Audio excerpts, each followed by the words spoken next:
Once the ultimate evil had escaped from the depths, still fettered to the throne, it traveled to wreak terrible vengeance on those who had done this, heavily supported by its little snots. The first target was Paladin Robert, now King of the Alliance.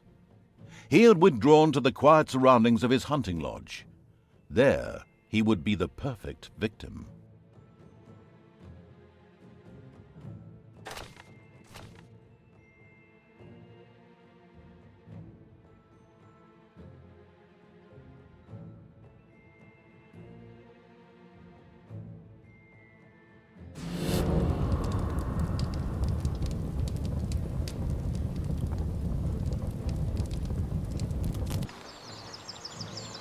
According to scouts, King Robert spent most of his time strolling around his hunting lodge garden reciting poetry. Soon his poetry would turn into mournful ballads. The vengeful evil thirsted to defeat the Alliance's king and mount his head on the wall as a trophy. Whoops, of course, I really mean that he wanted to take all of King Robert's cookies away. Better play it safe, or the age classification folks will be after me. Before that, however, the ultimate evil had to do a bit of work on the dungeon. Otherwise, it wouldn't be able to fund even a small army made up of a few orcs.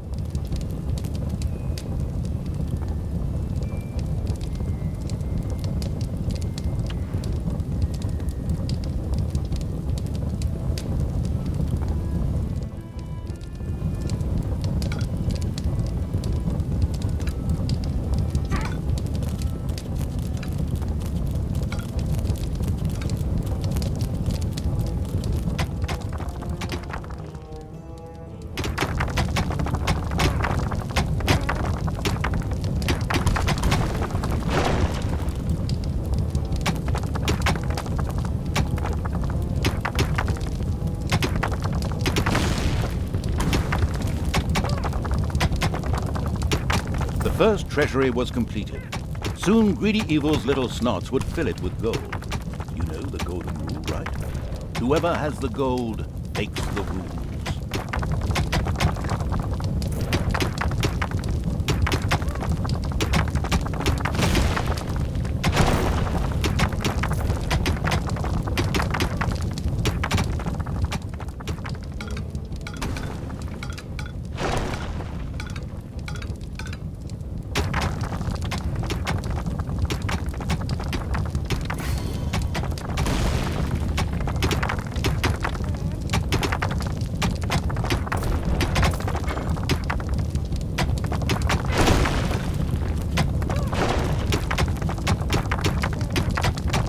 Right now, the restricted evil was only able to call upon orcs and little snots. But there had been rumors that some goblins were hiding out in a cave somewhere close by. The exploratory evil would be sure to follow this line of inquiry.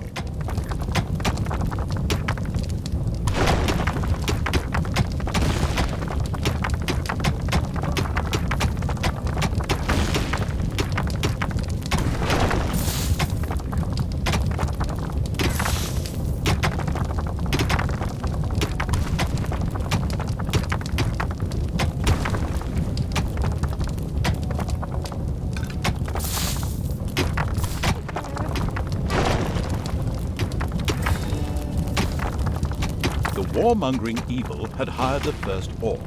As ancient wisdom says, violence is a solution, usually the only one. The strategy guidebook, Dungeon, the first brewery was completed. Soon beer would be flowing like a river, and an Oktoberfest atmosphere would pervade all. Would the ultimate evil put the beer baron out of business? Ugh, such a duff reference.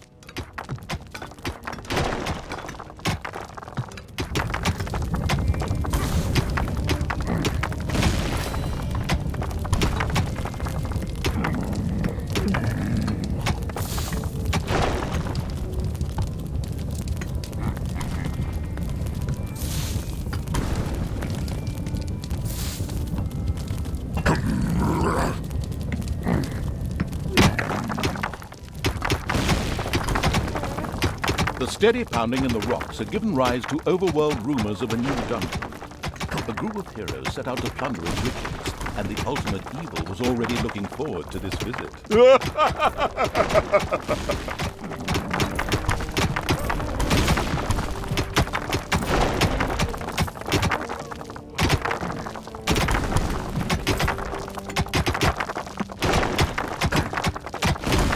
The ultimate evil should never forget to keep a watchful eye on its beer and gold stores. If its creatures can't help themselves whenever they need to, they will get angry fast.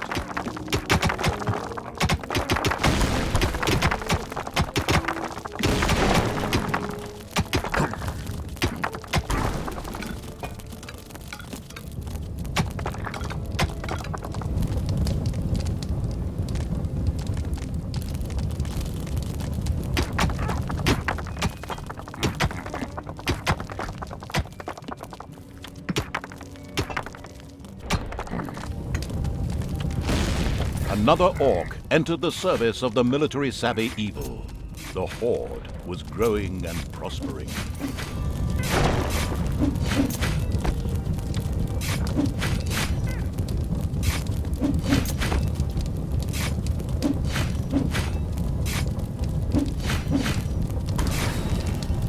The heroes, the time to attack appeared to be right.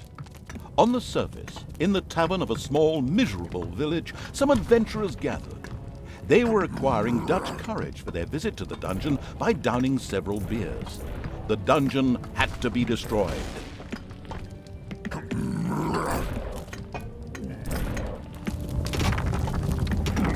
Payday!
There are enemies in your dungeon.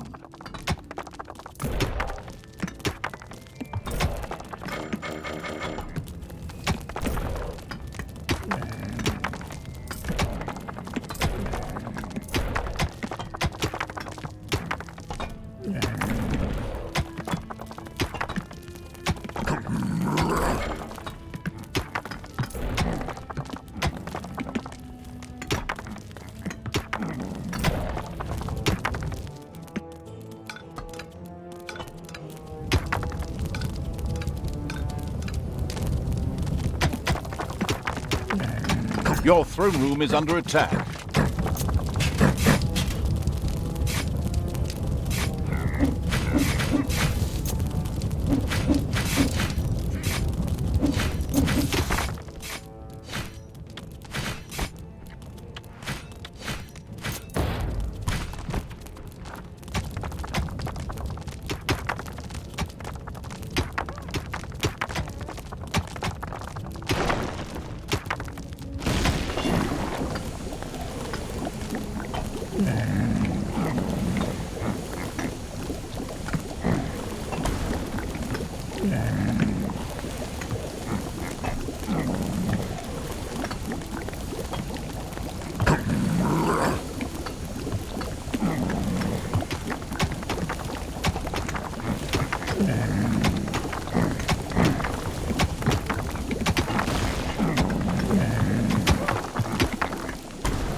Payday. Enemies have entered the dungeon.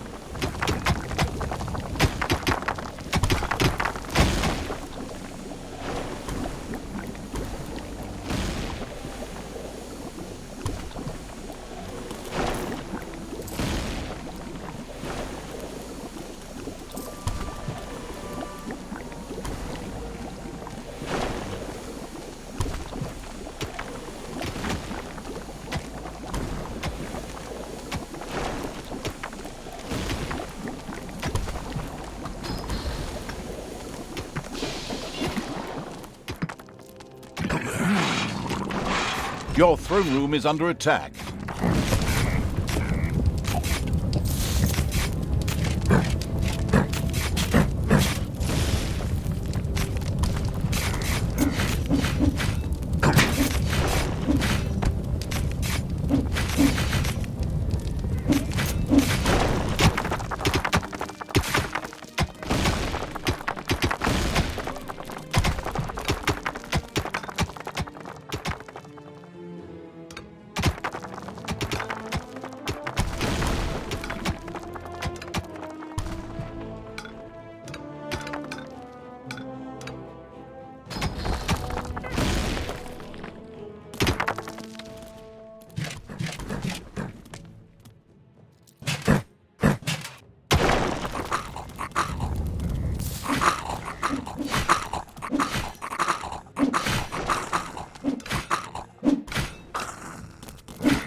Enemies have entered the dungeon.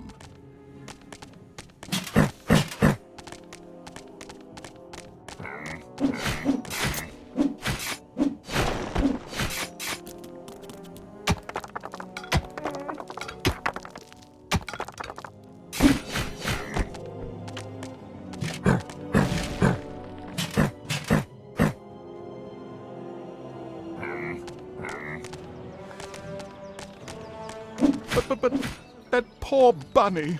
How could you? I mean, the vile evil, in a display of ruthlessness, vented its anger on this sweet little bundle of fur. Tragic.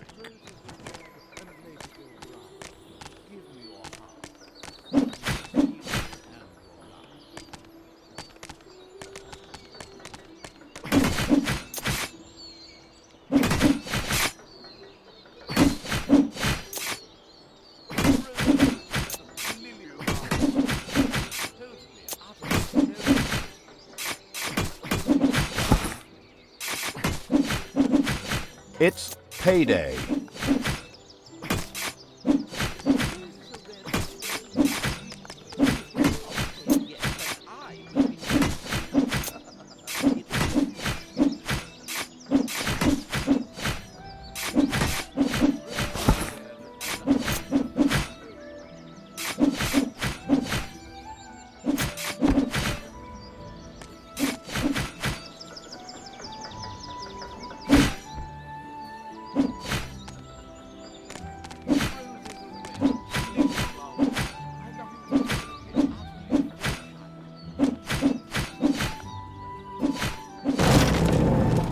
A delicious rumble announced the fact that the village's last house had crashed to the ground. Ha! There would be no more heroes meeting there to seek out the dungeon of the destruction-hungry evil. The hunting lodge of King Robert lay in the north.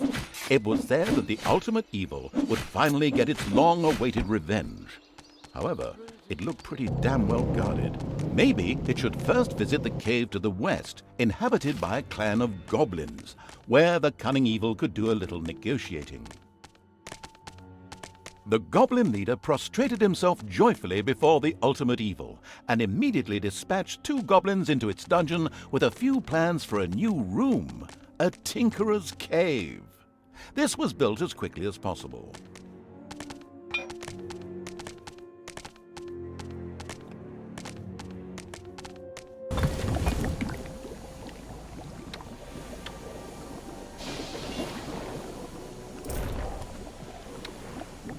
The Tinkerer's Cave was built. It could, however, only be used as a warehouse, as it lacked the workshop that the insidious evil's goblins needed.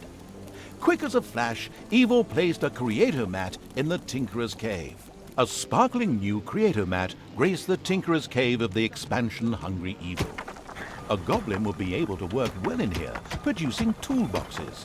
A few of these boxes would now be needed in order to invent a trap. The moody evil waited patiently.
As cowardly as the goblins were, their creativity more than made up for this.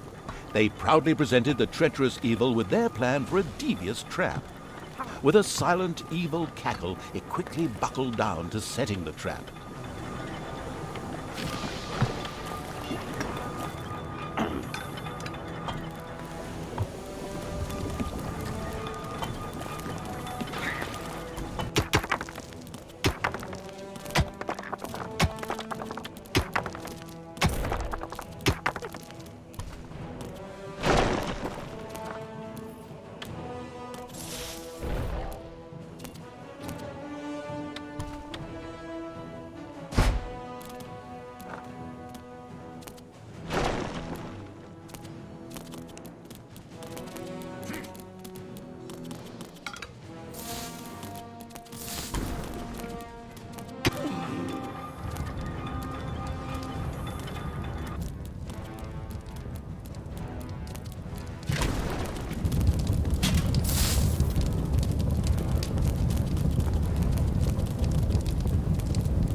It's payday.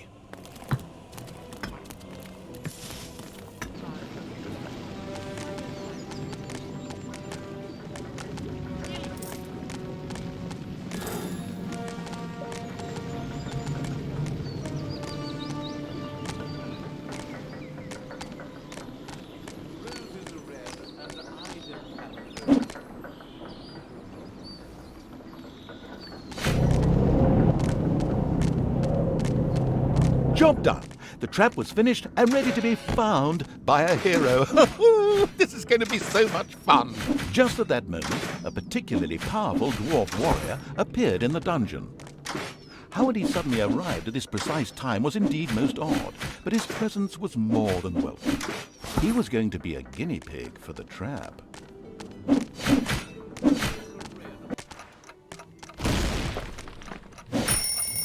Even this strong dwarf warrior didn't stand a chance against the treacherous traps and powerful monsters of the invincible evil. He bit the dust. So much for a game of dwarves. The dungeon's defenses were now clearly much improved, but the hunting lodge still remained well protected and impregnable. There was nothing that the ultimate evil could do. The task was impossible. So the evil withdrew bent and broken, let feelings of revenge ebb away, and instead took up looking after those cute, teeny-weeny trees. What are they called again? Bonsai, yes, that's it. The end. Pretty unsatisfactory, huh? Of course, that wasn't the end. In reality, the indefatigable evil paid the Goblin Cave another little visit. The Goblin leader would hopefully spit out something useful after a few more slaps.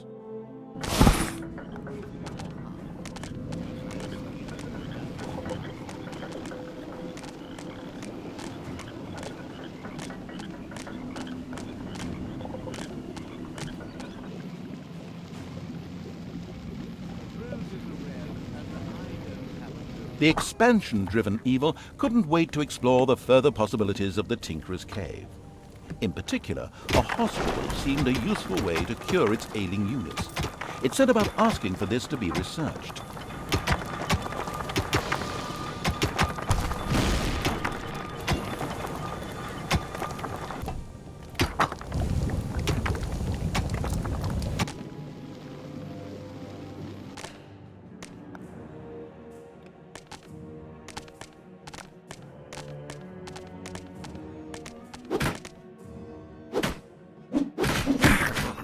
A few hard slaps were enough to motivate the leader of the goblins to help the ultimate evil.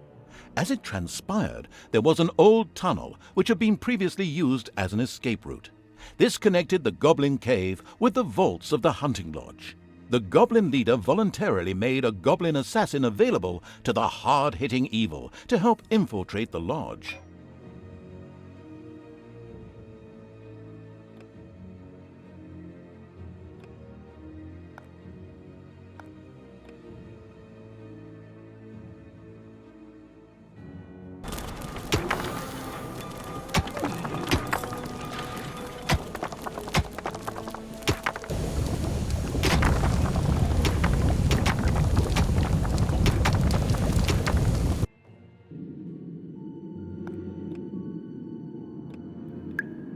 The cheerful evil was pleased with this support.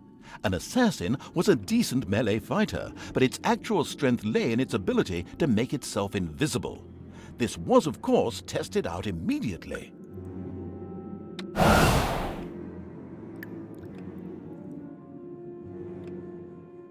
Despite the powerful invisibility skill, it was advisable for the ultimate evil to be cautious. Some opponents had such highly trained observations. The charitable evil had researched the hospital. This would enable its units to quickly recover from their injuries, once it had been built, that is. A locked door prevented the assassin from progressing. It would have taken a long time for him to have opened it with sheer brute force using weaponry. Thankfully, he had a suitable skill with which he could deactivate doors, and more importantly, traps.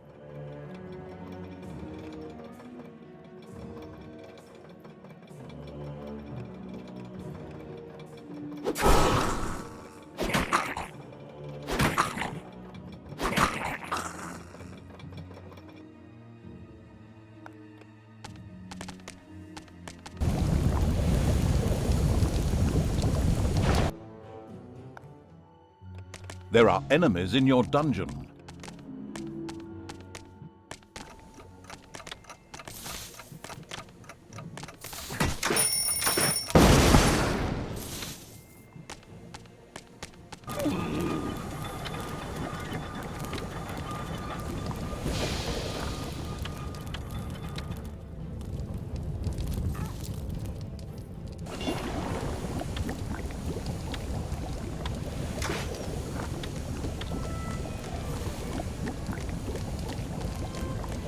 The caring evil had good-naturedly built a hospital for its suffering creatures. It, however, still lacked a hospital bed. Little Snots would then bring any units there that had been injured in the dungeon. The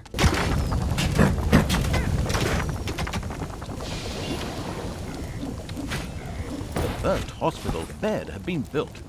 Wounded units could now be healed in the hospital. Little Snots would also be able to bring defeated creatures here so that they could be nursed back to health.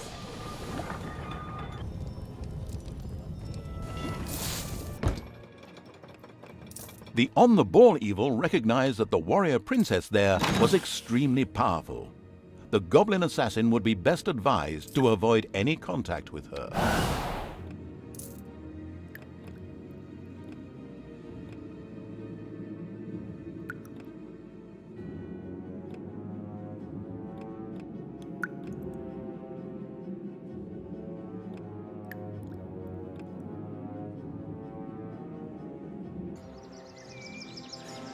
A Gobobot was being forced to make miserable repairs in the lodge. A brief feeling of what it thought might be sympathy passed through the sensitive evil, but this actually turned out to be a mighty belch. Naturally, it would free the useful Gobobot anyway.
Elated by the assassin's attempt at rescuing it, the Gobobot joined the horde and succeeded in showing its tormentors a real hot time. Its ability to more or less ignore range damage and set fire to large areas would come in very handy.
The hunting lodge was completely destroyed. The vengeful evil gave itself a very self-satisfied pat on the back.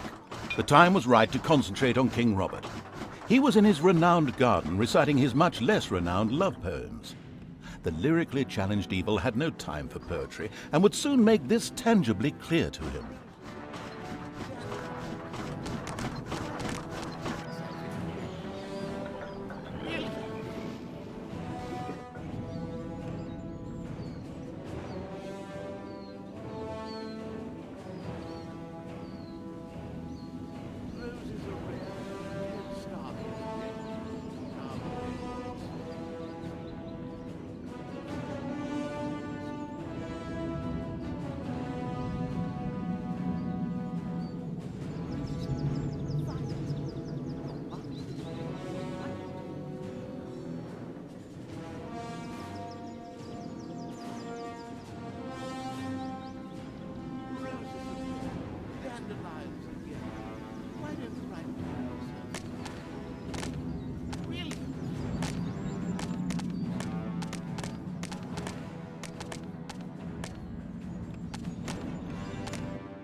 Payday! Roses are red, lilies are white.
The king was accompanied by a pixie who was able to cast powerful healing magic.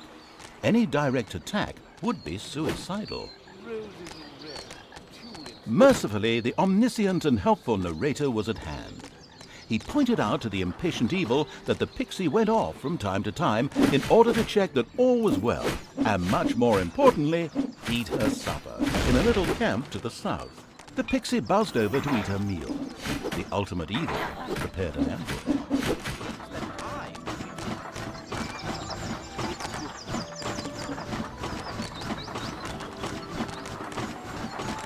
Roses are red and the One would think the killing a fragile flying being wouldn't be rocket science. But an incredibly incompetent evil had taken far too long in doing so and had startled a few guards into action.